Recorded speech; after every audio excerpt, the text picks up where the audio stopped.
Take it away, Dave and Mickey. Hey everyone, guess what? It's time for another Shiny Side Out. I'm Dave. And I'm Mickey. He isn't muted. Fantastic. Broadcasting from Australia for Revolution Radio on revolution.radio. And if you don't know what the dot means, that's the website link. And it is home to fresh ideas and conversations, and you can find those in the chat room where I am right now. Hello everyone in the chat room. There's some new people in there, some new faces, so good to see you guys in there. And don't forget, you can chat to us while we're on air. Also, while you're at the station's website, get yourself some merchandise or just simply donate. And everyone's talking about this cup of coffee now, Mickey. Just buy me a cup of coffee. So you can buy me a cup of coffee, you can buy Mickey a cup of coffee through our website, shinysideout.net, or you can simply just go to the station's website and support them, not us, independently of us, and there's a donate button there. They'll take almost any form of currency, or money, if you like, if you will. It's still fiat currency, but nonetheless, good fun. Oh, crypto. They'll even take crypto. So there you go. This is show number 711. Whoa, 11 and 700. That's completely true. Tune in to us online on your smart device, or, because you might not have a smart device, that doesn't matter, because guess what you can do? You can just get yourself a Grace tabletop digital radio, put your feet up, nice cup of coffee, and listen to us live. Or, for that matter, Mackie, I know you know this, but the people don't. Spotify, Rumble, YouTube, you can see our shorts on also Instagram and TikTok and YouTube too. And they're going fantastically. Thank you to the 60,000 people that are currently active listeners of our material. Thank you very much, and do become a subscriber to wherever you see us in the wild. That'd be fantastic. If you missed Solaris' show like I did, I'm going to catch it up because I can go into the archives that are free and simply download the archive, the show, as an MP3 file so I can listen to it on my journey to work on the train. So you can do the same thing. Do it. It's really easy. Mackie, I'm broadcasting out of Dark and Jung country. Where are you about today? I'm in direct country. I like how he had to check. Yes, this is this reality, Mackie. We're in this one. We do still acknowledge the traditional custodians of the land. Mackie, I was at an event and they didn't do Welcome to Country at all, to be honest with you. And not anymore. Yeah, it's you know what? Yeah. I think that minister who gave the speech, which was kind of poignant, I think it's rung and resonated with people around Australia that we're kind of taking from them, despite the heartfelt sincerity around it, taking from them their country by acknowledging it. So what's the phrase? Not you can live with it, you can die with it. The other one. Oh, you can take it or leave it, whatever. I don't know. It's like you try your hardest, but it doesn't. It either works or it doesn't work, and I think that's where it is today. But see, I went nowhere with that. That's great, isn't it? Great. It's great media, to be honest. The slide into old age and senility will be a smooth ride for you, my friend. Oh, I think it's begun, Mickey. If you're going to be very kind, it's well on its way. And I can only blame COVID. That's what I can blame myself. I sent you a thing, Mickey, that I was talking to ChatGPT about, and this was the social cohesion. I saw that. The immediate topic I want to talk about, so just bear with me, everybody. I tried Gemini, and I tried Claude, and I tried Copilot, and none of them were willing to talk about this topic. They said, we can't talk about these things. They're not real. I said, well, all the links are out there. You just have to find them yourself. Nah, we're not going to do that. So Chat GPT, even Grok was having some problems with it.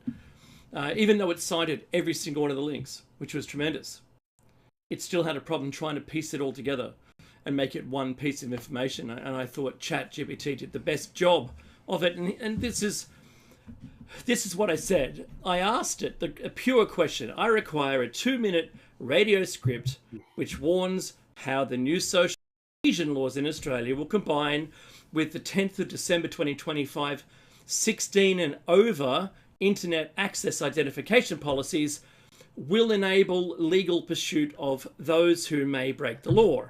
And that's in relation to the cohesion laws. Like in England, where 14,000 people have been jailed for internet posts. That's the same prompt I used in every one of the platforms. And ChatGPT, I think, did the best job.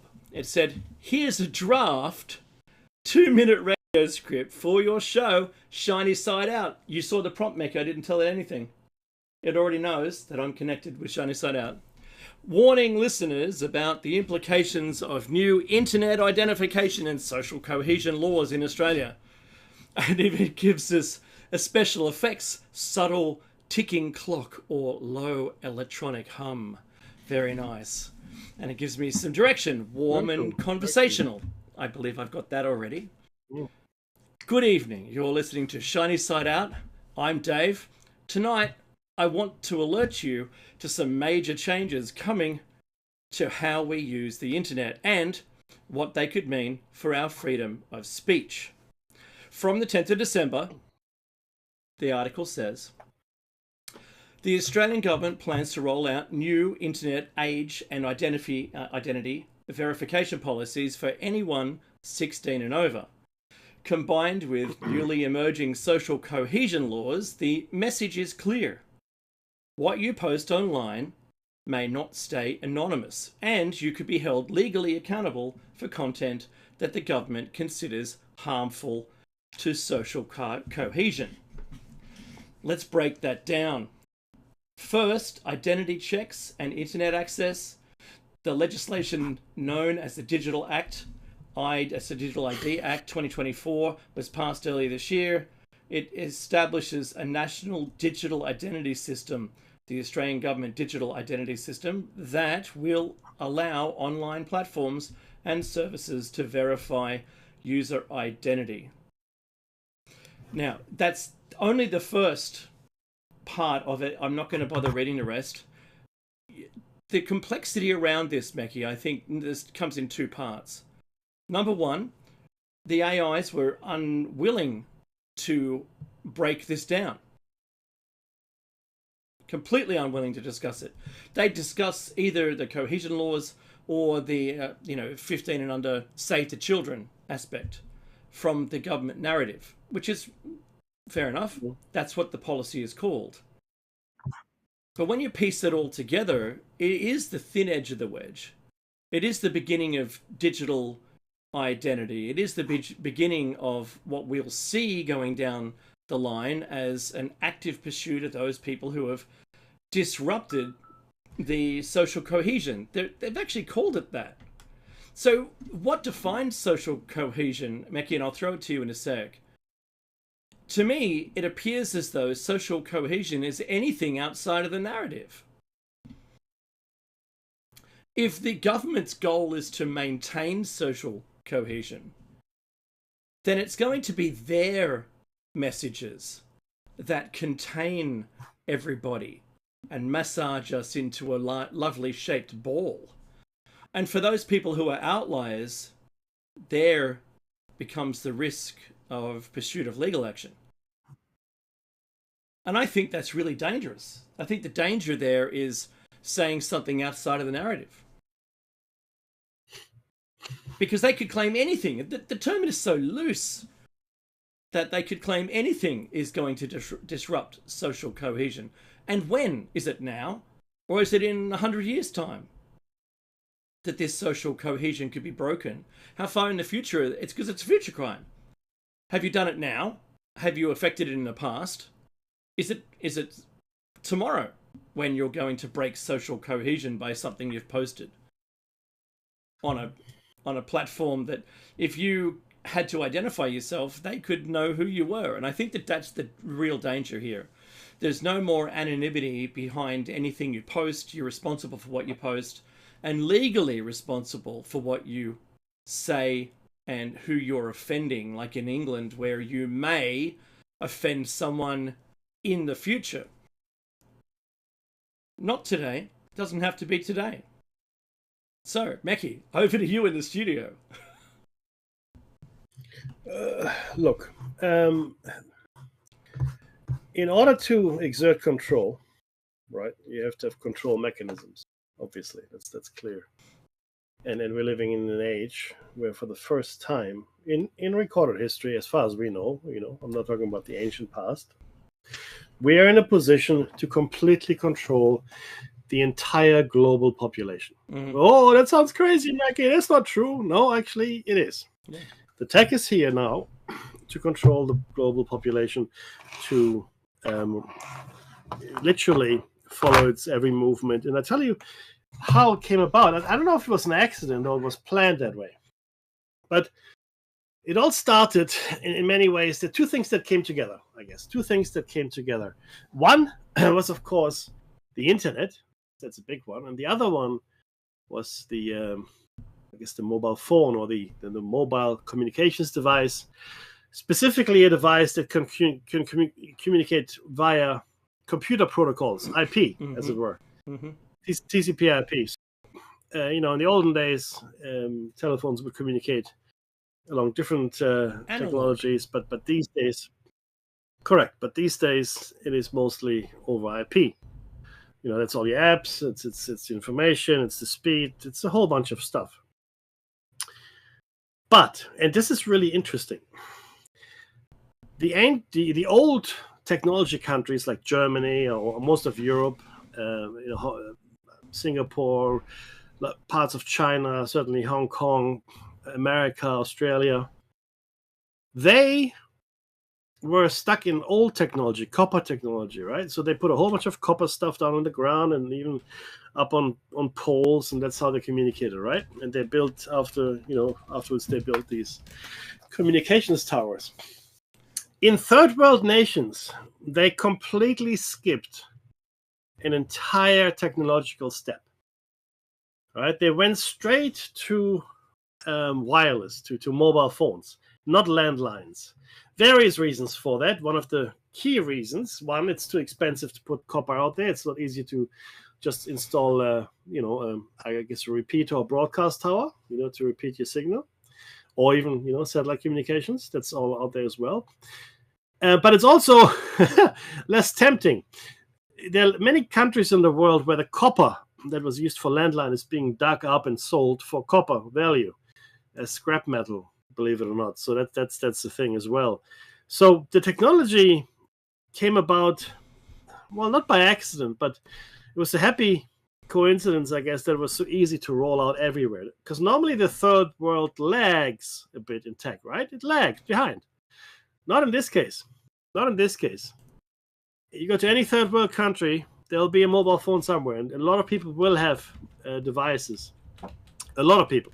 Again, like I said, they're cheap. They're a lot cheaper than a landline, both in the initial investment and then in the running of it. And they're extremely convenient, obviously, right? And you can pay for whatever you use as well. So there's a whole bunch of things there. So we have the tech that is out there connecting everybody and connecting everybody to everything. Okay? The next step that Dave spoke about, things like pre-crime and the digital ID, that's sort of like an afterthought. Because the truth is this. We don't need any of that. They already have our number. They have our ticket. They know what we're doing. They know who we are. You have a device. You are no longer anonymous. I don't care how careful you are, and I don't care what protocols you use and what apps, and if it's Signal or something else. Completely irrelevant. But you might miss a few people. If you roll it out in a more comprehensive fashion, as Dave has outlined here, to protect the children and, this and that, and we don't want to offend anyone. We got to be, you got to be mindful of everyone's feelings. What a lot of crock but I'm a Gen Xer, right? So that's what I think about that. But I find it astounding. And this is really, if you think about it for a second, this is really only there to protect one minority. The people that are the butt of most jokes, the people that are the butt of most criticisms are not the regular Joes, not the Karens of the world, not the Daves and the Mackies, not the Joes and the Bobs and the others. No, it's just the politicians and famous people, especially politicians though. And here in Australia, we already had the attempt to make it illegal to post something negative about the Prime Minister. But in fact, he asked he asked the new internet czar here if he could have all of his memes deleted off the internet. Correct, of course, impossible. There are a few countries in the world where there's such a thing as called majesté légis or something, right? But it means essentially you can't slander royalty. In Thailand, if you say something negative about the king, you're done for. You're done for, right? And some countries have it in lesser form. I think Thailand is probably the strongest. But that is what these politicians are dreaming about. They want you to stop talking about them in a negative fashion. So this has gone to a point of insanity. And I was going to actually, it's beautiful how this actually hooks into what I wanted to talk about. Donald Trump broke off negotiations with Canada, trade negotiations, because they showed a clip in advertising. And in the advertising, there was a clip of Ronald Reagan. That's right. Saying how he doesn't like tariffs. Now, that is absolutely true. Ronald Reagan was the first, well, maybe not the first, but certainly the most vocal free trader that America ever had. Ronald Reagan was all about free trade. No tariffs at all. Tariffs are terrible. But Donald Trump goes, no, that's fake. That's AI. It's not fake. It's a real clip of the real Ronald Reagan really not liking tariffs. But you see, Donald Trump creates his own reality there. I don't like it, so it's not true. And whenever something comes out, he has just demolished the larger part of the White House. Now, most of you people don't realize just how big the destruction is. The entire East Wing is gone. And what he's building, the ballroom, is actually bigger than the White House. Okay, so just to be clear, he's building a ballroom that is bigger than the White House, which is now replacing the East Wing. I think it's to lead on legacy, Mackie, to be honest with you. Well, to be honest, I don't think... See, this is the thing. Donald Trump has no intention of leaving the White House. Nothing to do with legacy. This is a nonsense. It is a completely unnecessary expenditure. It costs $300 million when there's, hundreds of thousands of government employees that have been laid off. And I'll talk about the military in just a second. They've been laid off and they're not getting any pay. So, they're sort of still, some of them have to still work because they're essential, but still not getting paid. And this is now going into its fourth week of shutdown. He's living in a delusional world. It's insanity. And the thing is this, it's not his house. Like, I know he comes from construction and he rebuilds and does this and that, but it's not his house. It is a temporary residence, right? Now imagine what would happen in Australia, Dave, if somebody decided to knock down the residence of the Prime Minister in Sydney. You know the harbour residence? Oh, yeah. If a Prime Minister decides, I'm going to knock it down and I'm going to rebuild it. No. I know it's protected. I mean, the White House... Oh, completely. But see, the White House is the single most iconic building in the United States. Mm-hmm. Okay? And just tearing down parts of it willy-nilly without even asking for permission. So Congress didn't authorize this. Congress also didn't give money for it, but Donald Trump says someone is going to pay for it. This is insanity. But he's got no intention of leaving. The ballroom is not going to be completed by the time he finishes his term. Can you imagine Donald Trump not wanting to host like some kind of function in the ballroom? Of course he does. 900 guests or something like, 999 guests apparently in that room. Whatever. It's a completely insane undertaking. That's a health risk due to fire escape. That too. There are two other things which are completely insane. One, he's suing the Department of Justice for $230 or $250 million. I forget. So that's essentially he's he's saying, to this is taxpayer money, by the way. He's saying to the American taxpayer, whom he had just burdened with tariffs, and like I said, again, hundreds of thousands of government employees don't have a job right now, but he decides, I need $250 million of taxpayer money. Thank you very much. And then on top of that, someone, and we know now who it is. I forget the name, but we know who it is. Someone is paying $130 million for the military to get paid. He said he'd love to say his name, but I'm not allowed to. And no. I know who it is. We all know who it is. It's SpaceX owner. Yeah. No. Elon Musk. No. I was listening to a broadcast, the news broadcast. It's not Elon Musk. Who is it then? No. I'll find it in a second. But military paid by billionaire. They released his name just the other. Because it seemed as though moment. the condition of Timothy Mellon. Oh, okay. Because it's Timothy Mellon. It appeared to be a condition of the loan of the money or the payment of the money, not to reveal who it was. No. It's Timothy Mellon. He's the guy that is paying for the military, 130 million. Now, see, this takes us back to ancient Rome. This is funny. In Rome, you had power through two mechanisms, if you will. One was the popular vote, which you could buy, and two was the army, which you could also buy. So Julius Gaius Caesar, or Julius Gaius Julius rather, though Gaius was his first name. He belonged to the family of the Julii, the Julius family, and he went on all these rampages and the conquests in Gaul and elsewhere in order to get loot and pay for the army and pay for the citizens of Rome so they will vote for him, essentially, right? And eventually it got to the point where he had himself installed as emperor, if you will. But that didn't go too well, and he was promptly killed by the senators. So that didn't really work out for him. But the point here is this: Donald Trump is going down the same route, and at the same time as he's doing that, now, have you kept track of how much? We're talking hundreds of millions of dollars that are being thrown around like it's confetti, and people in America, it's just again astounding to me, don't have enough money to make ends meet. They don't have enough money to feed their kids. They have been, if they're government workers, they haven't been working now for 4 weeks, haven't been getting paid.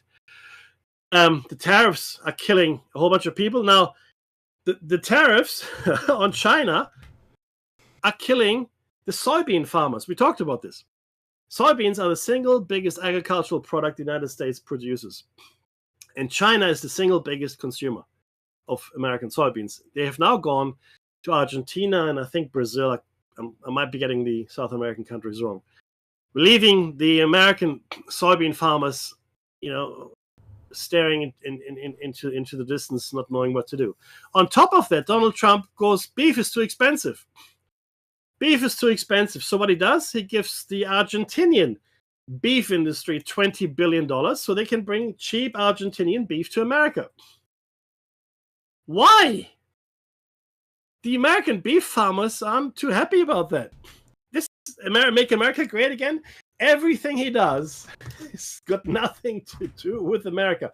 And we are sliding into a civil war, I'm afraid, because this is, I don't even know what to call it anymore. I mean, I look at Putin, I look at China, North Korea, I look at all those tin pot dictators, right? And they pale in comparison to anything that this guy does. And then he's got his enabling cronies around him. The mind boggles. How is this even remotely possible? It's a complete insanity. Trump is right now in Thailand, I think, where he's overseeing a peace deal between. Oh, sorry, Malaysia. He's in Malaysia. He's overseeing a historic peace deal between Thailand and Cambodia. Thailand and Cambodia haven't really been at war. There have been some skirmishes, but you wouldn't call it a war.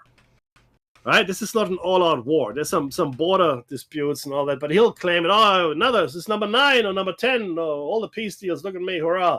In the meantime, Russia is still going strong, bombing the Ukraine, okay, killing people, losing tens of thousands of soldiers, no end in sight, and he does nothing. He sanctions oil companies which don't.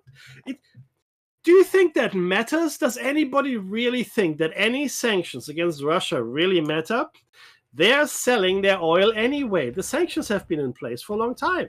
So maybe they're stricter sanctions, or maybe the sanctions are more severe. Russia doesn't care. They will sell their oil to whoever will buy it. Turkey is buying their oil, not just India. China is buying their oil. Everybody's buying Russian oil. The Europeans are buying their oil and gas, for that matter. Nothing he does is going to hurt Putin. And then Israel. Does anybody know what's happening in Israel? Nothing. Nothing. They're still dying in Gaza. There are 15,000 Gazans that are waiting right now for urgent medical treatment. Right now. Now. Not tomorrow. Not the week after. They're waiting for that treatment now. Is it happening? No. It's not happening. What? This whole thing is completely insane. And still the American people think that this man is going to solve their problems. The reason it matters is because it has effects here in Australia. It has effects for the rest of the world. Okay? I don't understand how the American people can let this happen, and it keeps going. And the Republicans in the Congress are doing nothing, right? You think things are bad now? No. No. Okay? No. Netanyahu got what he wanted. He's got enough stuff in the deal to keep his far-right buddies on side. Okay, now Israeli forces have gone past the yellow line, so they've withdrawn. There's like this imaginary boundary, but it leaves Israel in control of most of Gaza. So Israeli forces have pulled back, right? But they're still controlling the vast majority of Gazan territory. Okay, and not enough aid is getting into Gaza. And like I said, 15,000. These are people that are life and death kind of thing, right? They're waiting. It's not a guy who's got a bit of an ouchie. These are people that are dying. And yet here we are. No, who cares? It's all good. Oh. And the government is shut down, Dave. The government is shut down. The fourth week of government shutdown. It's incredible. No, we're not going to negotiate with Democrats. No, we're not going to give medical aid to refugees or illegal asylum seekers or whatever the hell they're looking for now. This America is now a banana republic. Welcome. Congratulations. You are now officially a banana republic. You don't like it? That's too bad, but that's where you are. And if you vote for Trump again, whatever is coming your way, you deserve. And by the way, Steve Bannon is very clear. He wants Donald Trump to go for a third term. And with the ballroom in full swing, I think Donald Trump wants to do that as well. You don't make those kinds of changes to a temporary residence. The changes that have been made in the past, there was a bowling alley added, there was a swimming pool added, and there was a basketball court added, none of which required the destruction of large sections of the White House. Okay, none of them. And these are the only three major things that have happened, right? He concreted the Rose Garden. He tore down the East Wing, which is traditionally the First Lady's residence, where she gets, offices and work done. So clearly, that's no longer necessary. I'm astounded. The mind boggles. The mind boggles. And at the same time as all of that is happening, we are completely distracted from all of the other news that are out there. Did you know that we just broke physics? We just broke physics, right? We've just done. Quantum computing really has done this. Quantum computing has broken physics by doing something kind of violates the laws of thermodynamics, sort of. Though most mainstream scientists will say that's not true. Well, it does, but it has to do with quantum. Go jump. So it actually does break thermal dynamics, and because it's using a quantum world. Yeah. Thinking. Yeah, it's what it did broke more specifically is the Carnot limit. Okay, so let me explain this. So the classical. Okay, what has happened is there have been recent breakthroughs in quantum mechanics, quantum computing, which have led to experimental devices that break the classical Carnot limit by using non-thermal quantum states to achieve higher efficiency in converting heat to electricity. Okay? This is not achieved with a traditional quantum computer, but by using quantum properties in a specialized energy harvester device that overcomes the thermodynamic restrictions of conventional engines. So all the laws, and I'm using that word advisedly here, all the laws that have governed thus far conventional or traditional physics in the creation of conventional engines have now been broken. Okay, and this research has significant implications for new energy harvesting technologies. Right? This is really it's insane. Now, traditional heat engines, like internal combustion steam engines, etc., they're limited by Carnot efficiency. All right, it's a fundamental law of thermodynamics that sets the maximum possible efficiency for heat conversion. Right? And this was formulated, I think, 150 years ago, something like that. Now, quantum brings the following. The new research leverages unique quantum states, specifically a one-dimensional quantum electron system called a Tomonaga-Luttinger liquid, which does not reach thermal equilibrium like conventional materials. It doesn't reach thermal equilibrium. By using these non-thermal quantum states, researchers can convert waste heat into electricity with greater efficiency than any classical systems, bypassing the Carnot limit. Okay. Now, the device itself involves injecting heat into a quantum point contact transistor, which then transfers high energy electrons to a quantum dot heat engine to generate electricity via quantum effects. So, what? We have just broken classical physics. Yeah, this is the secondary part of this news story is that they were able to have an equation solved that would have taken the entire length of time of the universe to date, and they did it in minutes. Right. So, do you know what? That's good. So far, well done, all of you who were involved in it. Its error correction was what was the change, whereas what it would do is test a single failure and then monitor the change, how that swept through the environment. And now, as a result of doing that, their error correction has gone through the roof, and it's self-healing and it's self-error correcting. Just like, your computer has tons and tons of errors in it, Maggie, to be honest with you. The CPU that I'm working on has, 4 gigahertz, and it's multi-core, and it's errors all over the place. But error correction automatically takes care of it. This is error correction at a new level, and it does, they say, use quantum effect to be able to work. So somewhere, Maggie, some kid somewhere in another dimension is playing a video game, and it starts to get a bit laggy. He doesn't know why. And it's like, I don't know what's going on.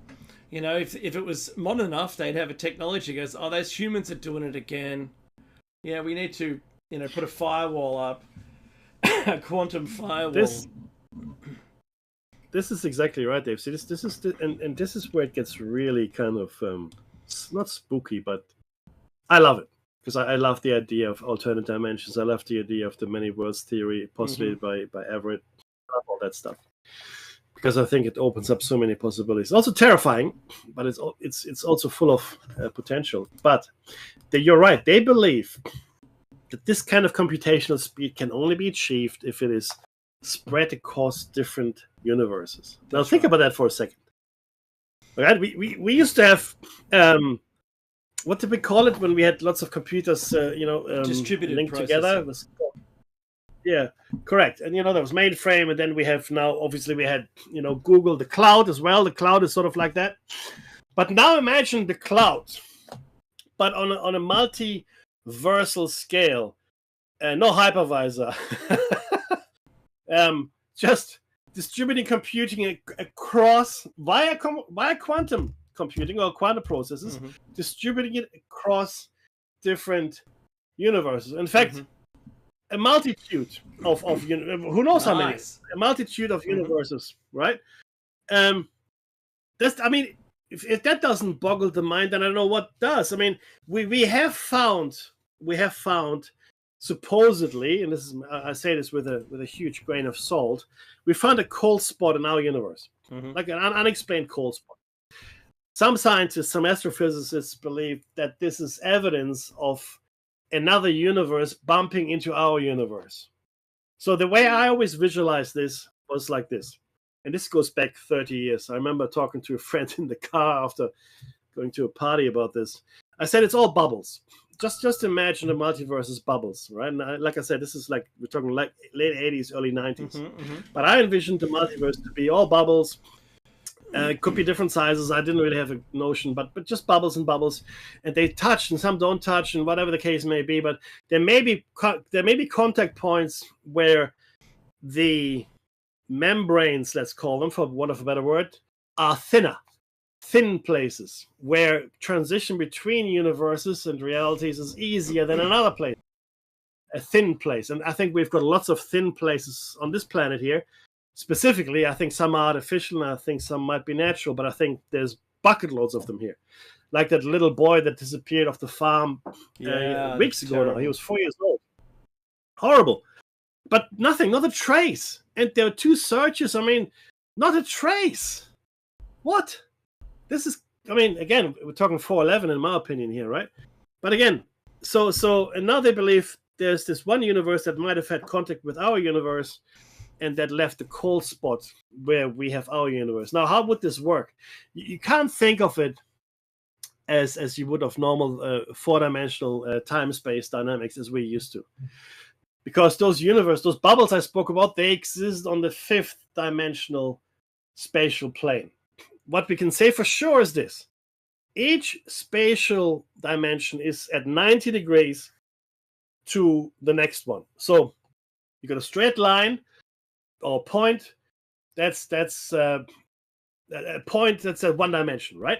Then you get a straight line, that's 2 dimensions, right? 1, 2, right? And then you got a third point, right? You connect them, then you got, so that's a plane, then you sort of extend the plane, you have a 3-dimensional space. That's where we live in, right? So you got the point, the plane, and then you have the 3-dimensional object. That's right. Now imagine the next spatial dimension at a right angle, to our 3 spatial dimensions. Because each of those spatial dimensions are right angles from each other.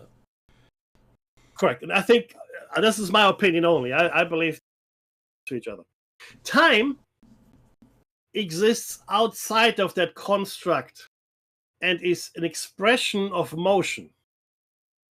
You have no motion, you have no time, you have no space. Right? Makes sense? Because if nothing moves, then nothing moves, and there's no perception of time. But if nothing moves, there's also no perception of space. So if you think about that for a second, and you think about entanglement specifically, just for a second. Now, in entanglement, 2 particles that are entangled, and I'm not going to go into how that's done, you can Google it yourself. If you do something to one particle, or something happens to one particle at the exact same moment, without any loss of time or anything like that, the very same thing happens to the other particle. So no, there's no time interval between those 2, I guess, entangled, but spatially distant objects. Now, this means a number of things. Number 1 means we have no idea how space and time really work. That's number 1. We have no idea. 2, if instantaneous transfer of information or energy or whatever it might be is possible, instantaneous, then there can't be any intervening space, right? So space doesn't exist.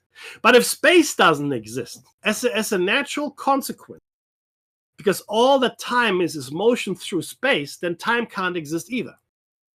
Okay? So if I say there's no space because of quantum entanglement, it follows naturally that there's no time. Why? Because there's nothing that you're moving through to get anywhere in an interval, which is time. And I know physicists and astrophysicists, time is its own thing. No, time does not exist outside of space. Time does not exist outside of space. You must have a medium through which you are moving in order to measure time. Everything in this universe is in constant motion. There's nothing in this universe that stands still, right? I know. There was this famous saying that give me a fixed point, and I can move the Earth, which is true. If you get a fixed point, right, and you get your fulcrum, as it were, and you get your lever, you can move the Earth, and just make the lever really, really, really long. I could move the Earth if the lever is long enough. I could move the Earth if I had a fixed point in space. Of course, completely impossible because there are no fixed points in space. Even Lagrange points are only fixed within the frame of reference of the planetary bodies they exist amongst. But in and of itself, there's not a single fixed point in space that is, well, at least we haven't discovered one. Everything is in constant motion all the time, right? But clearly it isn't, because time and space don't exist, right? It's something that I think about a lot. I want to add to this, Mackie, because why not? This is like throwing a grenade into a swimming pool. This one, and this one comes from 1940. This theory, and it is the one electron universe. That there is only one electron. And it came from a conversation between John Wheeler and Richard Feynman. And he postulated that since all electrons are identical, is it possible that they could be actually manifestations of a single entity moving backwards and forwards in time, according to Feynman? So it's a remarkable thing, because if you had, as the theory goes, which I don't agree with, but if the Big Bang occurred and all the material was shot out everywhere, how could there be a one-to-one relationship between a nucleus of an atom and an electron? How could there be more electrons around equally heavier nuclei around throughout the universe, forming hydrogen, helium, lithium, beryllium, boron, carbon, nitrogen, oxygen, fluorine, neon for the first 10 elements? Don't question me on the rest. I just remember those ones. So I think it's extraordinary, and every single one of those has an extra electron on them. And our vision of how all of that works is that they occupy shells around, and when there's an incomplete number in a shell, that's tantamount to being an unstable material that can easily adopt one or lose one to become the next one above or below itself. I love that theory around it, but when you test it, Mickey, and neon is the 10th element in the elementary table, right? So I'm going to say something that's extraordinary. When you examine the wavelengths of a neon being excited by electricity, you get two separate frequencies of light coming out in unison to make one color.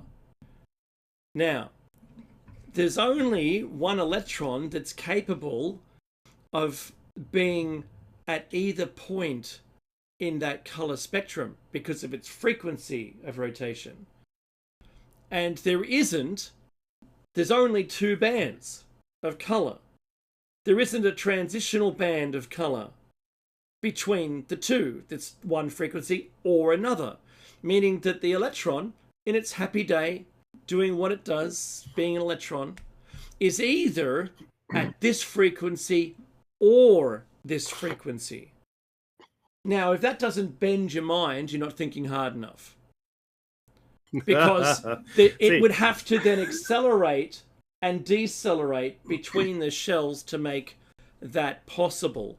And yet, it doesn't, and it can't, and so no one knows why. We just know it does it. But in the simplest form of quantum tunneling, this is how they've described that it must work. It goes. It doesn't jump. It's suddenly there, and then it's not there, and it's there, and it's not there, and it's there, and it's not there. Yeah, they blink in and out of existence, and clearly it has to go somewhere, right? That's Obviously, right. Because something pops back, something. I guess, but my point stands, right? Which is that we have no idea how things really work. We just don't know. We've got a lot of ideas. Mm-hmm. We've got a lot of notions and thoughts and hypotheses, but in truth, we don't know. And our most successful, at this point at least, our most successful cosmology only works if you assume a filler. He's going to say it. That accounts for 98% of the universe. Dark energy and dark matter. Hurts. Without it, and we don't have any proof for its existence. None. Zero. Oh, it's like string theory, Mackie. That's going to keep them selling books for centuries. For centuries. Yeah, centuries. But think about this. For a second. Now, our best model of reality,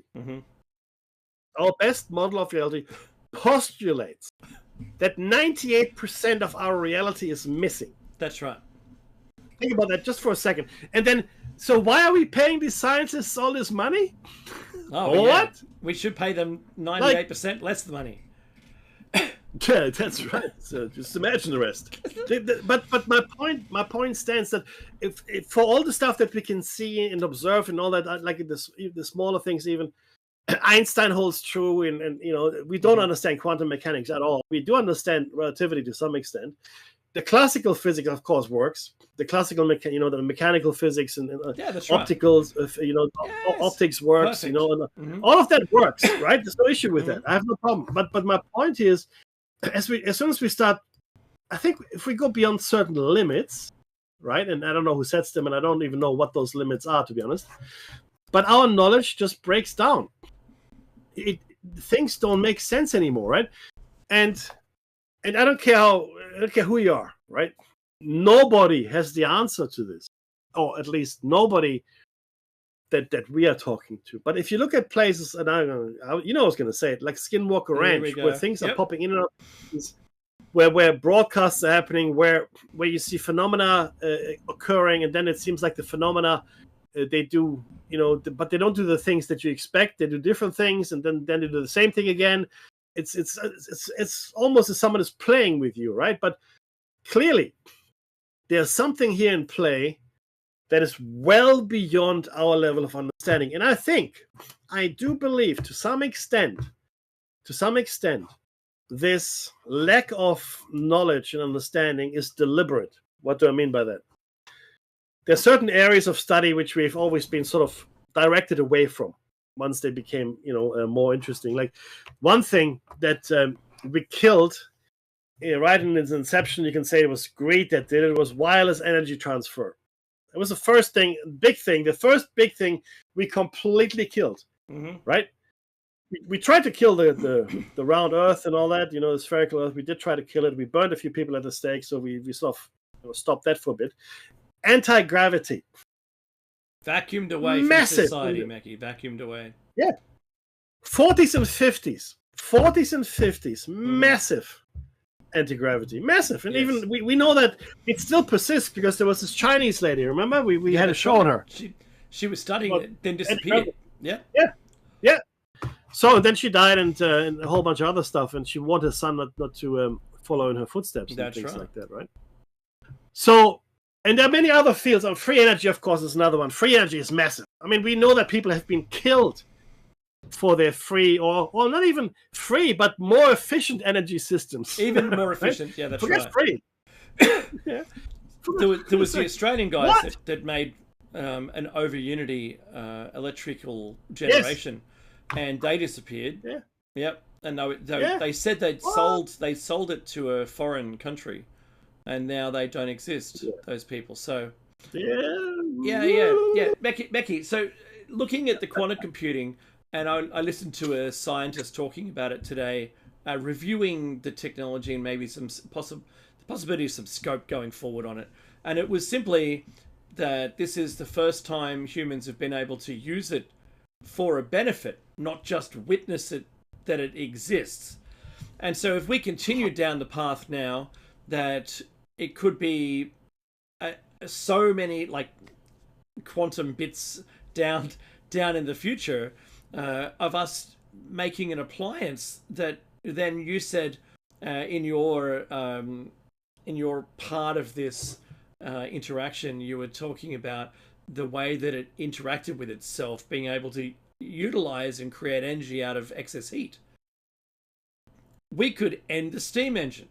We could have quantum bits, just being heated simply to create electrical energy. We could do that. If we created an appliance that was been able to connect either people together or computers together and have them, I'm going to use my phone again as an example, then we've changed our entire planet. This little tiny step, like all the other shoulders that we've been on from Newton to Einstein, Galileo, Newton, Einstein, and now to where we are with quantum computing, on the verge of making some of the best discoveries we probably will have ever made ever in the history of humanity. This could be not only the anti-gravity component, but this could be like a forever energy source. It just could be. We don't know where we're getting the energy from. Suddenly some star dims in the distance when we use too much of it. Who knows? I didn't even know. There's no limit to what we're going to try to use it for. Like when wood came out, we made everything out of wood. When metal came out, we made everything out of metal. When plastic came out, actually I'll go back one, Bakelite, we discovered that now everything was Bakelite. Glass, same deal. Plastic, same deal. Carbon fiber, people are doing that now. What did we never see stuff get made out of, Becky? Graphene. That's that true. Disappeared. If you mixed it into batteries, lithium-ion batteries, they don't catch fire. Why didn't we ever do it? I don't know why. So this could be the very next turning point, or it gets vacuumed up and we're left in what you could call the Dark Ages or steampunk.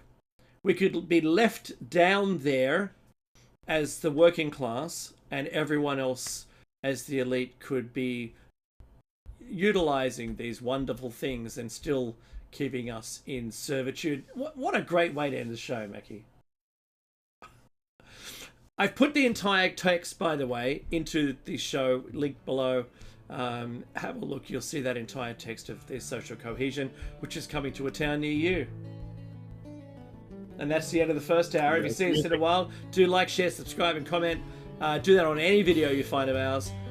This stream is going to end, and we're going to start up a next one for the next hour, where we are talking about the hypothesis, and this is part 12 in the series. So if you're not caught up, get caught up at some point, but do watch all of them, and we'll catch you after this break. Take the time to donate, and we'll see you then in a minute.